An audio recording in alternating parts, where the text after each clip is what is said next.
Ya.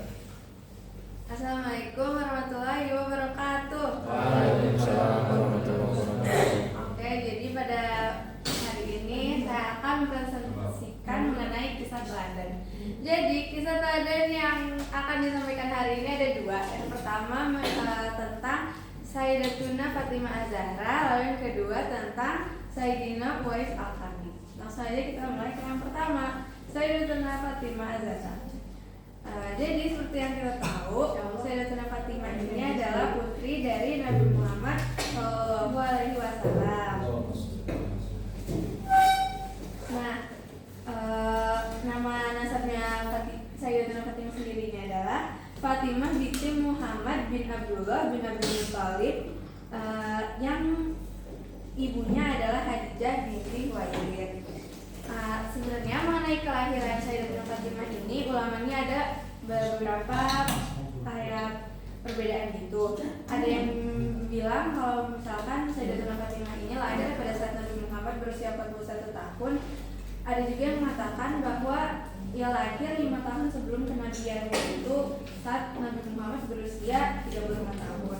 Ada juga yang bilang kalau misalkan dia lahir 1 tahun sebelum kenabian dan ia lebih tua dari Aisyah sekitar 5 tahun. Dia juga diberi julukan dengan nama di riwayatnya yaitu Ummu Aminah, yaitu nama neneknya. Fatimah juga merupakan perempuan yang terlahir dengan kecantikan serta kecerdasan yang mengesankan. Dia mempunyai kepribadian yang penuh dengan kesabaran dan taat kepada orang tua sejak dia masih kecil. Lalu saat Nabi Muhammad berdakwah di periode Makkah, seperti yang kita tahu, Nabi Muhammad ini mengalami banyak tantangan gitu ya, kayak banyak sekali pertentangan dari suku kafir Quraisy. Tapi Fatimah ini tetap mendukung Nabi Muhammad dan dia tidak membuat Nabi Muhammad menjadi kecil hati atau patah semangat, malah ia menjadi penyejuk hati dan pendukung untuk dakwah sang ayah. Fatimah ini terus tumbuh menjadi perempuan yang kuat, yang tegar dan penuh kesabaran. Ia juga tumbuh menjadi perempuan yang mulia sampai ia memiliki beberapa julukan.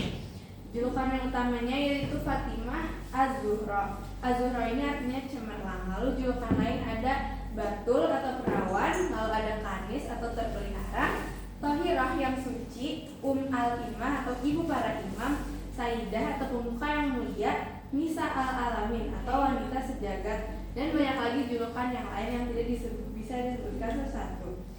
Menurut kitab Nur ad-Dalam atau Syarah Aqidatul Awam, pada usia 15 tahun lebih 5 bulan, Fatimah ini menikah dengan Ali. Sayyidatuna Fatimah ini menikah dengan Sayyidina Ali yang berusia 21 tahun lebih 5 bulan setelah perang Badar. Nah, dalam pernikahannya dengan Sayyidina Ali ini lahirlah 3 putra, yaitu Hasan, Husain, dan Muhsin. Tapi Muhsin ini meninggal saat ia masih kecil. Terus lahir juga ada putri, ada yang bilang 2, ada yang bilang 3, yaitu ada Zainab, Ummu Kulsum, sama Ruqayyah. Fatimah ini terkenal di dunia Islam karena hidupnya ini paling dekat dan paling lama dengan Rasulullah. Jadi banyak sekali hadis-hadis yang diriwayatkan dari Fatimah, dan Fatimah ini juga orangnya sangat cerdas. Jadi dia bisa mengorganisir dan mencatat semua hadis-hadis Rasul dengan baik. Mengenai wafatnya ada beberapa perbedaan dari ulama. Ada yang bilang pada 3 Jumadil Akhir tanggal 11 tahun 11 Hijriah pada usia 18 tahun. Ada juga yang bilang pada usia 28 tahun setelah sakit keras selama 40 malam. Tapi ada riwayat yang bilang juga kalau misalkan saat Sayyidatuna Fatimah ini merasa ajalnya sudah dekat, dia tuh langsung membersihkan diri dengan mandi dengan wewangian dibantu oleh iparnya, yaitu Asma bin Abi Thalib. Nah, sebelum meninggal juga dia berwasiat kalau misalkan jangan ada yang menyentuh tubuhnya selain suaminya, yaitu Ali bin Abi Thalib. Nah, akhirnya ya Ali bin Abi Thalib yang menguburkannya bersama Hasan dan Husain pada tengah malam dan dimakamkan di pemakaman Al-Baqi. Selanjutnya ada keutamaan dari Sayyidatuna Fatimah. Yang pertama, ada hadis dari yang diriwayatkan diriwayatkan oleh hadis riwayat Bukhari. Kalau misalnya Rasulullah SAW itu pernah bersabda, Fatimah adalah sebagian daripadaku. Barang siapa yang ragu terhadapnya berarti ragu terhadapku, dan membohonginya adalah membohongiku. Lalu yang kedua, keutamaan dari Sayyidatina Fatimah ini adalah ia ini penghulu dari wanita seluruh alam. Dari riwayat Bukhari juga, Rasulullah SAW bersabda kepada Fatimah, tidakkah engkau senang jika engkau menjadi penghulu bagi wanita seluruh alam?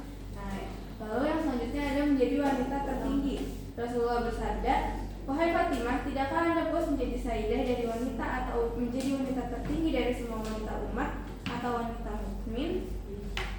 Lalu yang terakhir ada sebagai tokoh penghuni surga yang disebutkan oleh Rasulullah. Rasulullah bersabda, tokoh penghuni surga adalah Khadijah binti Khuwailid, Fatimah binti Muhammad, Maryam binti Imran, dan Aisyah binti Mazahir, istri dari Fir'aun. Selanjutnya ada keteladanan yang bisa kita ambil dari Sayyidatina Fatimah ini. Yang pertama, ia itu sederhana, lalu dia ahli hadis. Nah, yang ketiga, keempat, kelima ini boleh Naya menyebutkan. Yang ketiga apa coba? Setelah dari kisah dan biografi yang disampaikan. Wanita terpelihara. Oke, wanita terpelihara. Terus Isnan, sebutin yang keempat apa Isnan? Keempat terpelihara. Habis itu dia juga apa ya tadi? Apa? Ahli hadis. Dia cerdas, nanti cerdas. Ya, Cerdas itu dia. Beliau. Beliau. Iya. Ada sebutin yang kelima apa aja keteladanan yang bisa kita ambil. Ya, bagus daripada ngomong. Apa ya? Cerdas. Yes.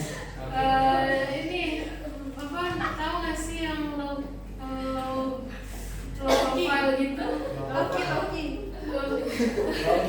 Apa itu? Apa ya? Ini Soleha. Syauki boleh, Syauki sebutin. Syauki.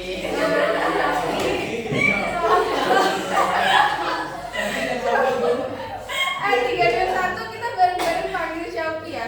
3, 2, 1 Syauki.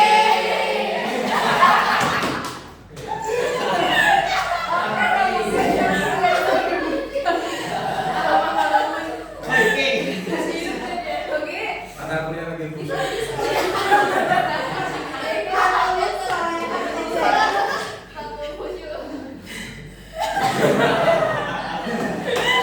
Ayah ini bisa menambahkan nggak keteladanan dari Sayyidatina Fatimah Az-Zahra?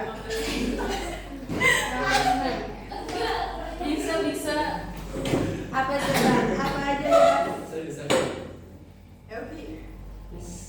Analisis. Ayo Syauki, apa aja yang Syauki tahu tentang keteladanan Fatimah Az-Zahra? Syauki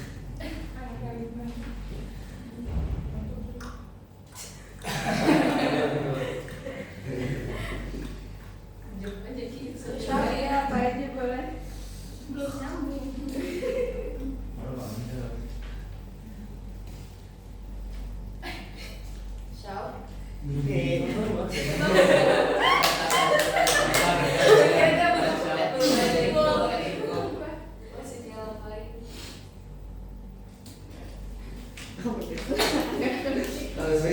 Apa?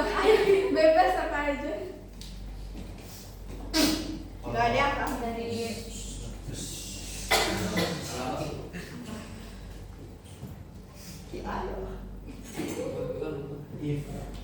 apa aja yang baik-baik yang bisa kita tiru? Mungkin Hafiz bisa bantu menjaga Syauki kayaknya masih baru bangun. Katanya tawadu. Tawadu, oke. Waduh. Nah, itu dari kisah teladan Sayyidina Fatimah Az-Zahra. Selanjutnya yang kedua adalah kisah teladan Sayyidina Uwais Al-Qarni. Jadi biografi singkatnya, Uwais Al-Qarni ini seorang pemuda yang tinggal di Yaman, yaitu di daerah Qarn. Nah, dia ini dari kabilah Murad dan Uwais Al-Qarni ini anak yatim. Jadi mamahnya itu single parent, single mom, dia membesarkan Uwais sendiri. Nah, tapi itu juga yang menjadi alasan kenapa Uwais ini bisa menjadi cinta banget sama ibunya. Terus Sayyidina Uwais Al-Qarni ini juga menjadi pemimpin para tabi'in. Nah, kenapa sih Sayyidina Uwais Al-Qarni bisa menjadi pemimpin tabi'in? Mari kita simak kisahnya. Jadi pada zaman dahulu kala, Uwais ini sebenarnya udah pengen banget ketemu sama Nabi Muhammad, tapi mamahnya ini udah tua renta dan sakit-sakitan. Jadi dia memilih untuk merawat ibundanya dan dia rawat dengan sepenuh hati. Lalu saat udah usia senja, ibundanya ini meminta kepada Sayyidina Uwais mau pergi haji.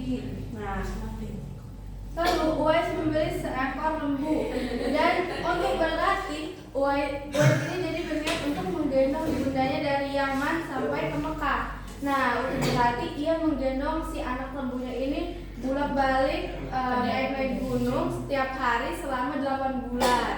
Nah, tentu saja kan kayak konyol ya, orang ngapain kalau dilihat-lihat sama kayak gitu.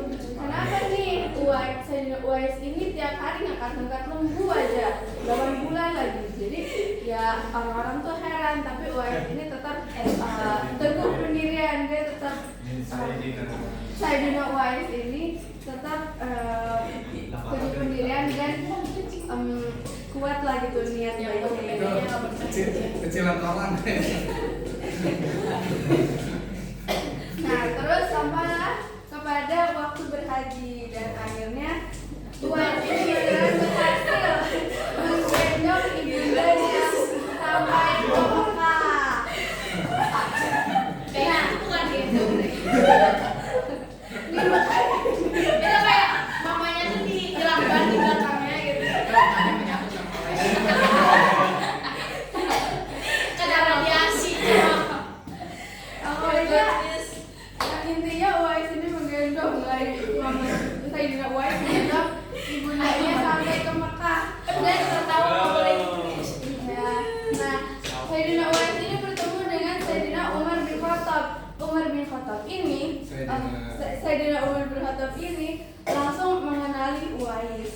Itu mah kakinya ke sini ya. Ini ke leher ya. Akhirnya Sayyidina Uwais ini menemani ibunya untuk berdoa dan Sayyidina Uwais ini terdengar oleh ibunya berdoa, ya Allah tolong ampuni doa ibu saya, ya Allah ampuni dosa ibu saya. Nah, lalu ibunya ini heran, kenapa engkau meminta ampun dosaku padahal engkau bisa meminta ampun untuk dosamu sendiri. Lalu Uwais ini berkata, cukuplah ridho ibu yang bisa mengantarkan aku ke dalam surga. Baik, terus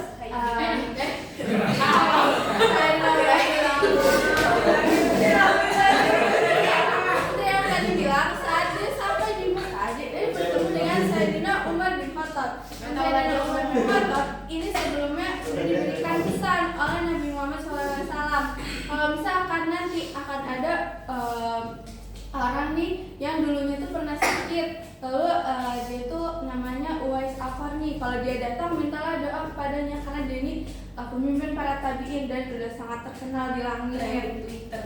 Nah, jadinya ya udah Umar bin Khattab langsung mengenali Uwais dan pada saat ditanya Sayyidina Umar bin Khattab bertanya, apakah kamu pernah sakit Uwais? Lalu Sayyidina Uwaisnya menjawab, iya saya pernah sakit dan mulai sebagainya, terus dicocokkan kisah itu cocok sesuai dengan yang diriwayatkan oleh Nabi Muhammad SAW.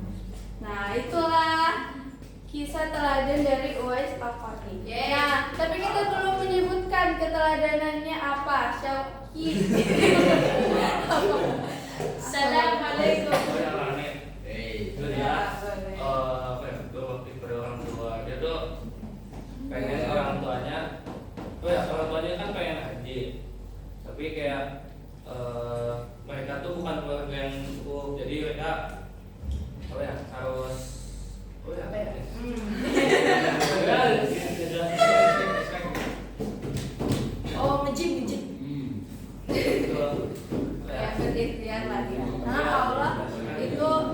melihat usaha kita, walaupun mungkin usahanya nggak sebanding dengan apa yang dihasilkan.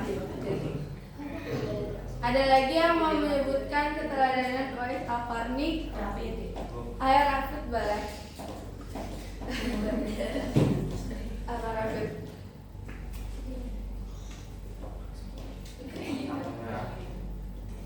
Kata habis pernah menyerah. Gue udah punya. Oh ya, bagus. Gue habis. Zizi mau Zizi? Relawan korban. Nah, benar-benar. Oke. Itu pakai Gemini itu.